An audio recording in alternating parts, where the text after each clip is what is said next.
История за младите майки в град Сандански. Ти имаш номера на Ива, Аре, кажи бе, Келеш, дай да са това да говори. Аре, защо са младите? Господине, кажи ми, защо има толкова красиви млади майки тук, в Сандански?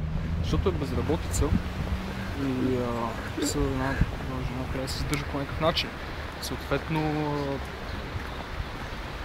при такава безработица и при създалото се обстоятелство в държавата следствие на нашата икономическа криза и на нашето, така се каже, политическо управление. Преди Бойко Борисов искам. Разбира се, Бойко, извинявам. Ти ще ни оправиш. Добре. Една цигарка случайно да ви се намира. Ще намериме, за тебе специално. Окей. Живи и здрави. Една на мен, една на колега. Добре. Фанали го. Фана го! Нека сега да довършим за теорията. Преди Бойко Борисов така... Извиних ли се на Бойко? Бойко, извинявай. Да, извиняй. Извиняйте, господин Борисов. Бойко. Шш! Ало, момче. Много говориш така. И нека довършим за младите майки. Така. Те се намират и много хубав, така да се каже... То така си се казва. Да, в смисъл... Издържат. Начин на издържане. Се, посредством така наречения метод... Ала, разтвори краката. Кодяк и стил ножица. Ще демонстрирам. Не дей с краката да го демонстрираш, моля. С краката няма да мога, пък нямам такава физическа данност. Сега аз да обясня.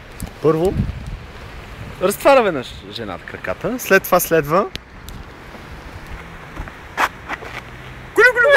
Тези бутушки.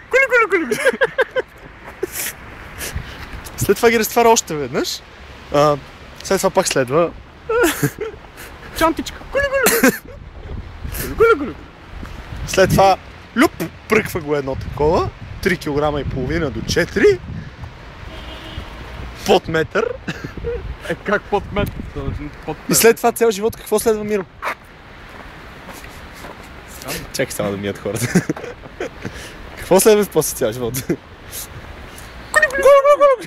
Да, Мило. Да, Мило. Искаш кола? Разбира се, Мило. Нова къща. Да. Но знаеш си, Мило, в интерес не са... Не, права си, Мило. Извинявай. Не, моя грешка, не ми се среди, моля те. Сега това отлика като ММС.